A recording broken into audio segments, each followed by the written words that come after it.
Olá, pessoal. Professora Gina Maciel, sejam bem-vindos à aula de literatura. Hoje nós falaremos sobre a terceira geração modernista na poesia. Todo o nosso trabalho foi feito dessa maneira. Primeira geração, poesia e prosa. Segunda geração, poesia e prosa. Agora vamos falar da terceira geração, chamada geração de 45, a terceira geração modernista. Começamos com a poesia. Esse período ele representa o último momento do movimento modernista no Brasil. Esse movimento, como eu disse, foi chamado de Geração de 45. Ele vai, evidentemente, de 1945, término da guerra, até 1980. É importante que nós nos lembremos de alguns fatos para entendermos essa geração. Houve, nesse período, uma fase de redemocratização no Brasil. Em 45, vai terminar o Estado Novo. Ele durou de 37 até 1945. Você se lembra que quem implementou esse período foi a ditadura de Getúlio Vargas. Nesse período, também ocorrerá o fim da Segunda Guerra. Também ocorrerá o início da Guerra Fria. Estados Unidos e União Soviética passam a lutar por uma hegemonia, por superioridade, por supremacia. Esse período será marcado por uma constante tensão. A Guerra Fria é o que nós chamamos de período ou corrida armamentista. Também, nessa época, os autores retomarão suas preocupações. Ainda que a guerra tenha terminado, o mundo ainda enfrentava outras dificuldades, dificuldades que apareceram no pós-guerra. As características que marcarão esse período serão o academicismo, e aí você vai falar, mas não é período moderno? Um período moderno, um período de vivências, porém de retorno ao passado.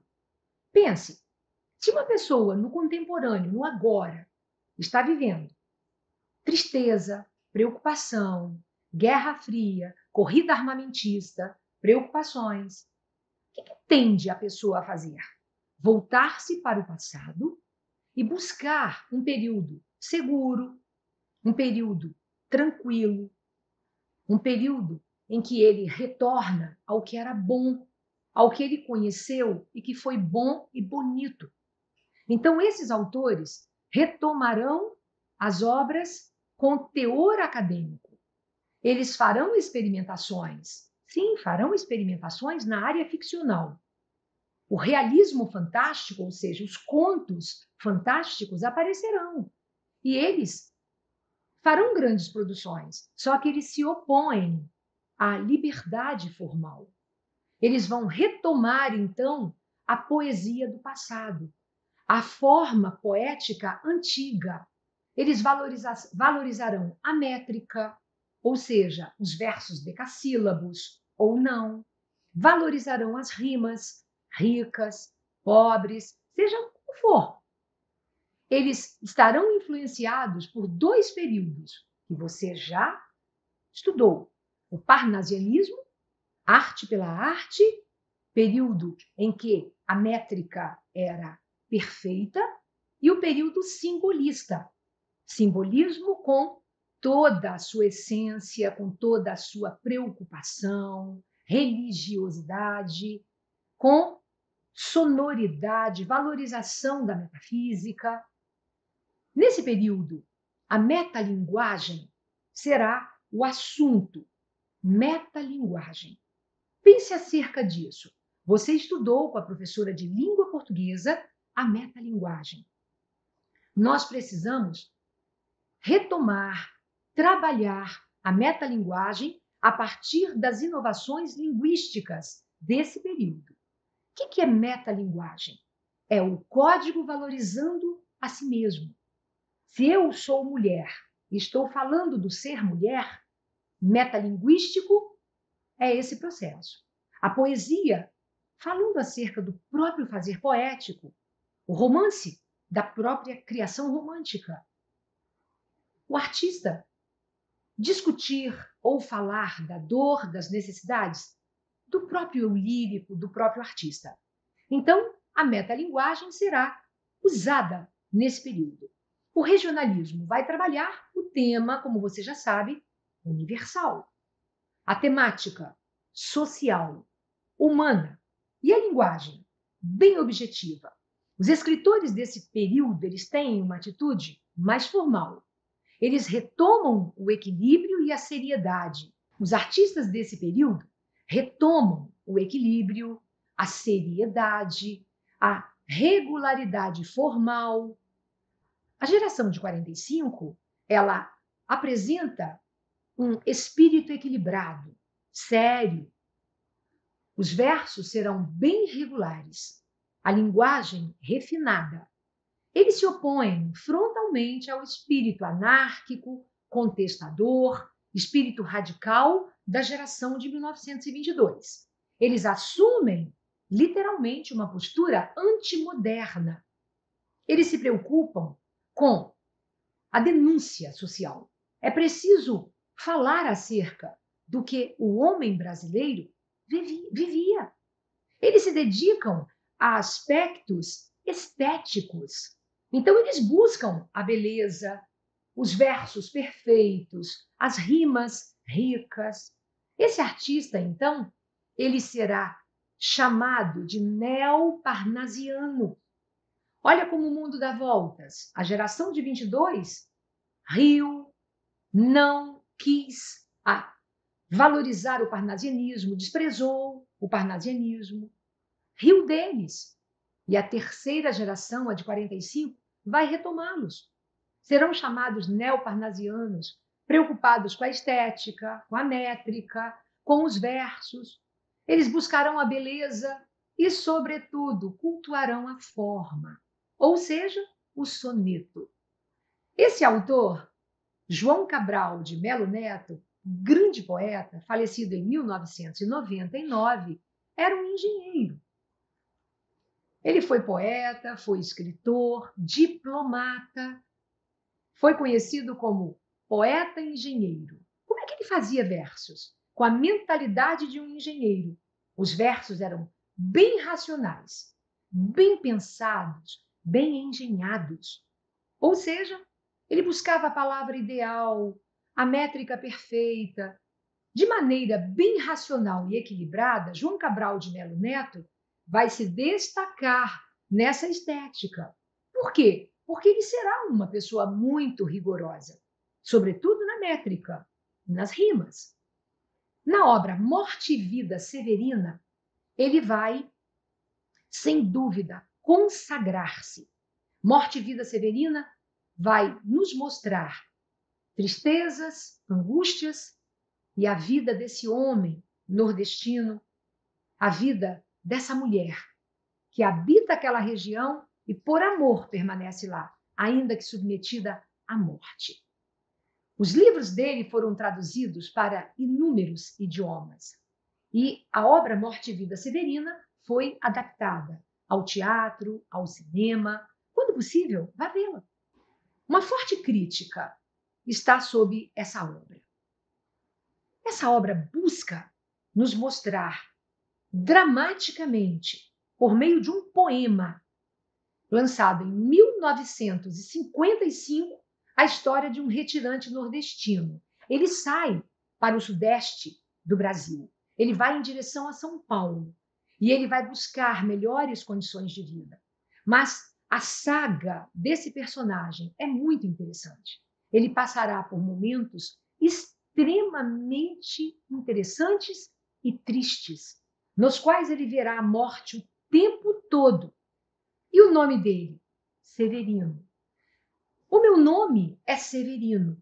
Como não tenho outro de pia, ou seja, pia de batismo, como há muitos Severinos, que é santo de Romaria, deram então de me chamar Severino de Maria.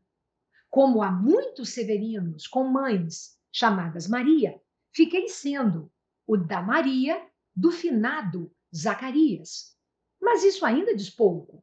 Há muitos na freguesia por causa de um coronel que se chamou Zacarias e que foi o mais antigo senhor desta sesmaria. Como então dizer quem fala, ora, a vossas senhorias?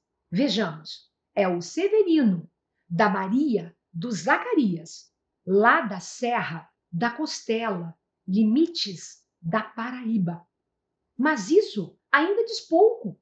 Se ao menos mais 5 havia, com nome de Severino, filhos de tantas Marias, mulheres de outros tantos já finados Zacarias, vivendo na mesma serra magra e ossuda em que eu vivia. O que é que a gente percebe na história de Severino? Que ele, como todos os severinos, naquele período mostrados por João Cabral de Melo Neto, eram pessoas sem identidade, pessoas que sofriam, pessoas que viviam, que estavam submetidos à dor e que não tinham realidade ou nome, mas que tinham dor, que é o que ele busca nos mostrar nessa obra. Agora, um outro poeta magnífico, Mário Quintana. Mário de Miranda Quintana. Olha que nome formoso, pomposo, bonito. Faleceu em 1994. E usava em seus versos, bem curtos, uma alegria de menino. E ele dizia, olha lá, em Das Utopias, se as coisas são inatingíveis, ora, não é motivo para não querê-las. Que tristes os caminhos, se não fora a presença distante das estrelas. Percebe? Estrelas inatingíveis, coisas inatingíveis. Mas por que eu não vou querer as estrelas? Porque não posso alcançá-las?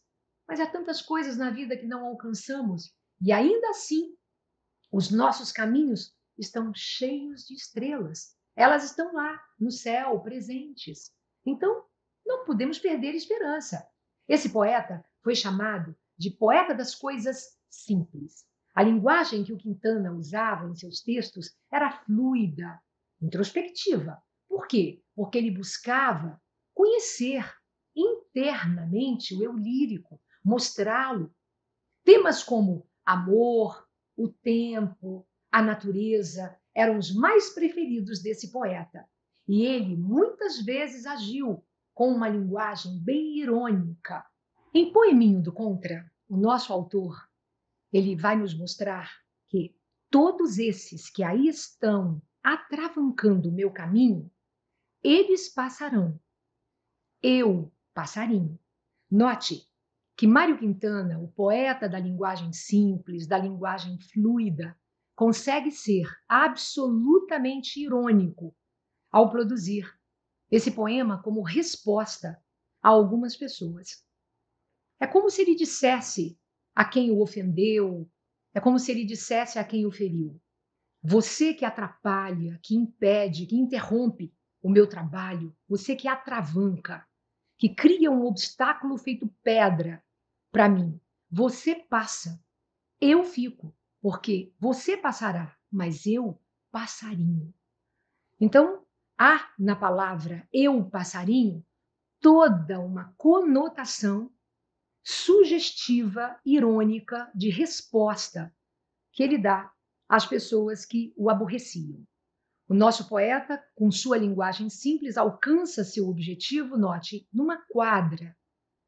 4 versinhos que são respostas deliciosas a quem ele quer responder. Ela, Lígia Fagundes Telles, nossa autora próxima, também traz um trabalho belíssimo. Essa autora explora muito aspectos fantásticos e mágicos em sua obra. Uma de suas marcas é explorar psicologicamente a personagem. Como comentamos, a geração de 45, ela tem como perfil a retomada do conteúdo psicológico. O neorrealismo, um trabalho perfeito, um trabalho com a forma. E você nota que a característica dessas narrativas são voltadas à intimidade. Então, Lígia traz uma prosa intimista, uma prosa que permeia, que troca sensibilidades, que troca carícias. Tudo está centrada ou centrado no psicológico. A personagem, ela tem uma aparência, ela tem um corpo material, mas o que importa a esse autor é o seu sentimento, a sua sensibilidade, suas marcas e vivências. Algumas vezes, Lígia trabalha e, na obra, aparece o efeito sutil de um realismo mágico ou fantástico. Relembrando algumas características, quero que você centre o teu olhar, sobretudo, no trabalho dessa prosa. O autor vai trabalhar uma prosa com muita intimidade. Falaremos dessa prosa dentro de alguns momentos. Nós conversaremos sobre prosa, sobre intimidade, sobre conflitos existenciais. Na poesia, os conflitos aparecem cheios de ironia, num fluxo natural, sensível. As respostas ocorrem. Autores dividem num âmbito de fragmentações, dimensões psicológicas, dentro de uma relação humana, num contexto político, social, urbano. Ele divide aspectos do mundo fantástico, do mundo e do universo mágico com essas personagens. Tudo se volta, tudo remete a um olhar coberto por relações. O que se pretende num trabalho poético? Alcançar a pessoa. Pretende-se alcançar a intimidade do outro, levá-lo a refletir, não em monólogos. Eu não falo sozinho, não é você que fala sozinho, não é você que externa a sua dor. O eu lírico faz por você. A proposta dele é trazer no meio das revelações, das confissões, das incertezas, é trazer um fluxo de vida, levar você a refletir acerca da sua dor, porque a sua dor é semelhante à do outro, é semelhante à de outra menina, à de outra mulher, à de outro rapaz. Todos sentem, todos passam pelas mesmas experiências. Então, dentro dessas incertezas, você que é personagem dessa história, personagem da vida, também é motivo, também é assunto para os próximos poetas. As obras dessa autora, Lígia Fagundes Telles, que disse que, sem perder de vista a visão política, a visão social de meu tempo, de seu tempo, do nosso tempo, ela afirma: sou como escritora testemunha desse nosso tempo e dessa nossa sociedade. Veja que lindo trabalho dela. Na vocação para a vida está incluído o amor. Inútil disfarçar, amamos a vida e lutamos por ela dentro e fora de nós mesmos. Você não luta em você, mas você luta por um irmão, por um amigo, principalmente fora, que é preciso um peito de ferro para enfrentar essa luta na qual entra não só o fervor, mas uma certa dose de cólera. Fervor e cólera. Raiva, muita ira. E ela termina dizendo: não cortaremos os pulsos, ao contrário, costuraremos com linha dupla todas as feridas abertas. Ou seja, que as palavras dessa autora sirvam para levar você a refletir acerca do seu papel nesse mundo como pessoa, o seu papel como homem, como mulher. Você parte de uma realidade social, humana, e que precisa de pessoas que tenham ação, pulsos firmes e fortes para costurar muitas feridas que sobrevenham sobre nós, a partir da política, da sociedade, de nossas vivências. Grande abraço para você e tudo de bom!